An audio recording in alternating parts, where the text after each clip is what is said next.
Hi friends, సాఫ్ట్గా చపాతీలు ఎలా ప్రిపేర్ చేయాలో చూసిద్దాం రండి. ముందుగా ఒక కప్పు దాకా గోధుమ పిండి తీసుకొని అందులో రుచికి తగిన సాల్ట్ కూడా వేసుకొని ఈ పిండినంతా బాగా కలుపుకోవాలి. సాల్ట్ కలిసేలాగా కలుపుకొని కొద్దిగా వాటర్ యాడ్ చేసుకుంటూ పిండి ముద్దలాగా కలుపుకోవాలి. వాటర్ ఎక్కువ కాకుండా మరీను గట్టిగా కాకుండా ఇవి చూపించిన విధంగా కలుపుకొని పిండి ముద్దని బాగా మెత్తగా కలుపుకోవాలి. వాటర్ ఎక్కువైనట్లు అనిపిస్తే కొద్దిగా గోధుమ పిండిని యాడ్ చేసుకొని చూపించిన విధంగా కలుపుకొని ఈ పిండి ముద్దలో కొద్దిగా ఆయిల్ కూడా వేసుకొని 10 to 15 మినిట్స్ వరకు ప్రెస్ చేస్తూ స్మూత్గా కలుపుకోవాలి. మనం ఈ పిండిని ఎంత సాఫ్ట్గా అయితే కలుపుకుంటామో చపాతీలు కూడా అంతే సాఫ్ట్గా వస్తాయండి. అందుకోసం ఈ పిండిని స్మూత్గా మెత్తగా అయ్యేంత వరకు కలుపుకొని సాఫ్ట్గా అయినాక మూత పెట్టి పక్కన పెట్టేసుకున్నాం. ఈ లోపల ఈ చపాతీలోకి కర్రీని ప్రిపేర్ చేసుకున్న శనగపిండి లేకుండా ఓన్లీ ఉల్లిపాయలు పొటాటోస్తోనే ఈ కర్రీని ప్రిపేర్ చేయొచ్చండి. సింపుల్గా ఈజీగా త్వరగా అయిపోతుంది. మనకి ఈ కర్రీ చాలా టేస్టీగా కూడా ఉండిద్దండి. మీరు కూడా ట్రై చేయండి. పొటాటోస్ని కట్ చేసి సాల్ట్ వాటర్లో వేసుకుందాం. వేరొక గిన్నెలో ఆయిల్ వేసుకొని ఆయిల్ హీట్ అయినాక తాలింపు గింజలు వేసుకోవాలి. ఆవాలు, పచ్చిపప్పు, సాయిపప్పు, జీలకర్ర వేసుకొని ఇవి చిటపటలాడినాక కట్ చేసి పెట్టుకున్న ఉల్లిపాయ ముక్కలు అలాగే 2-3 పచ్చిమిర్చి ముక్కలు కూడా యాడ్ చేసుకోవాలి. ఇందులో మనం కారం అనేది వేసుకోమండి. మన కారానికి తగిన విధంగా ఈ పచ్చిమిర్చి అనేది యాడ్ చేసుకోండి. మీరు కారం ఎక్కువ తినేటట్టయితే మరో 2 పచ్చిమిర్చి ముక్కల్ని యాడ్ చేసుకొని కొద్దిగా పసుపు కూడా వేసుకొని ఇవి వేగిపోయేంత వరకు వేయించుకోవాలి. ఈ ఉల్లిపాయ ముక్కలు బాగా వేగినాక సాల్ట్ వాటర్లో వేసుకున్నాం కదండి పొటాటోస్. ఈ పొటాటోస్ని వేసుకొని బాగా కలిపి 2-3 నిమిషాలు ఫ్రై చేయాలి. ఈ లోపల అల్లం వెల్లుల్లిని కచ్చాపచ్చాగా దంచి తీసుకున్నాం. ఇందులో వేసుకొని సాల్ట్ కూడా యాడ్ చేసుకొని 5 to 10 మినిట్స్ కుక్ చేసుకోవాలి.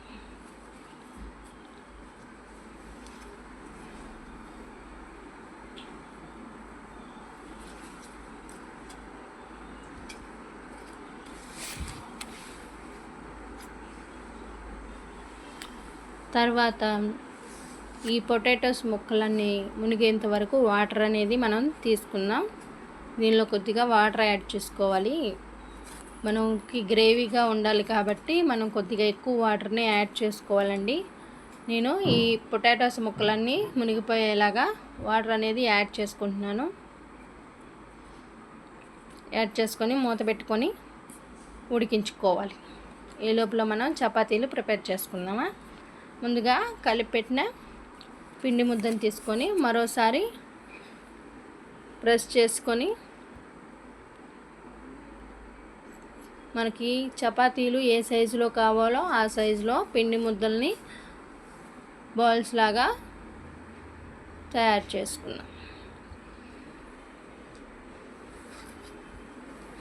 ఇలా బాల్స్ లాగా చేసుకున్నాక ఒక్కొక్క ముద్దని పొడి పిండిలో ముంచి చపాతీలు చేసుకోవాలండి. పొడి పిండిని అద్దుకుంటూ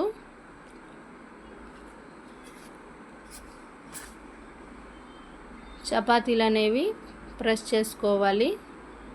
ఈ చపాతీలు మరీ పలుచగాను కాకుండా మరీ మందంగాను కాకుండా మీడియంగా చేసుకోవాలి. పలుచగా చేసుకుంటే చపాతీలు అనేవి గట్టిగా వస్తాయండి అప్పడాల్లాగా. అదే మందంగా చేసుకుంటే ఉడకవు, పచ్చి పచ్చిగా ఉంటాయి. సో మీడియంగా మనం ఈ చపాతీలు అనేవి తయారు చేసుకొని పక్కన పెట్టేసుకుందాం.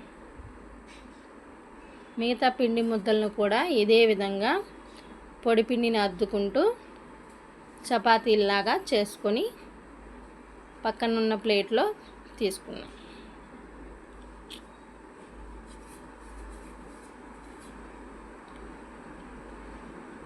ఇప్పుడు కర్రీ రెడీ అయిపోయిందేమో చూసేద్దామండి.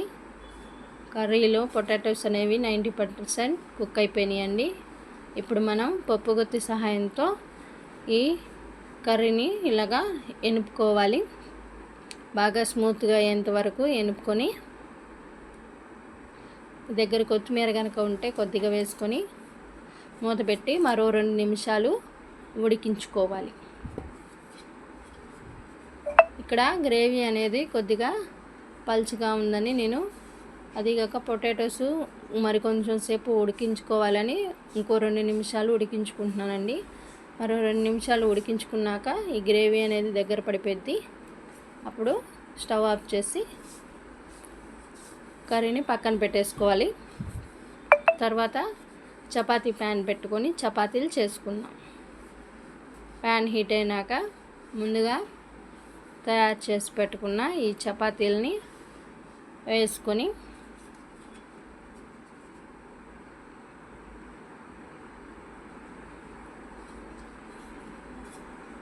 ఇట్టా బబుల్స్గా వచ్చినప్పుడు మరో పక్కన కూడా తిప్పుకొని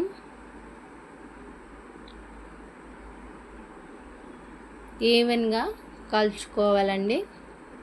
మనకి సైడ్స్న ఉడకకుండా ఉండిద్దండి ఒక్కొక్కసారి. అందుకోసం నేను ఇలా పక్కకి జరుపుకుంటూ ఈ అంచులను కూడా ఉడికేలాగా కాల్చుకుంటున్నాను. ఇలా కొద్దిగా పొంగినాక ఆయిల్ అనేది వేసుకోవాలండి. నేను లైట్గా ఆయిల్ తీసుకుంటున్నాను. ఇలా ఈవెన్గా కాల్చుకొని వేరొక ప్లేట్లోకి తీసుకోవాలి.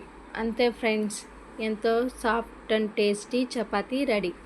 దీన్ని మనం ముందుగా ప్రిపేర్ చేసుకున్న పొటాటో కర్రీస్లోకి తీసుకుంటే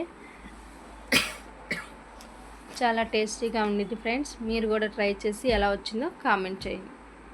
మన ఛానల్ని సబ్స్క్రైబ్ చేసుకోండి.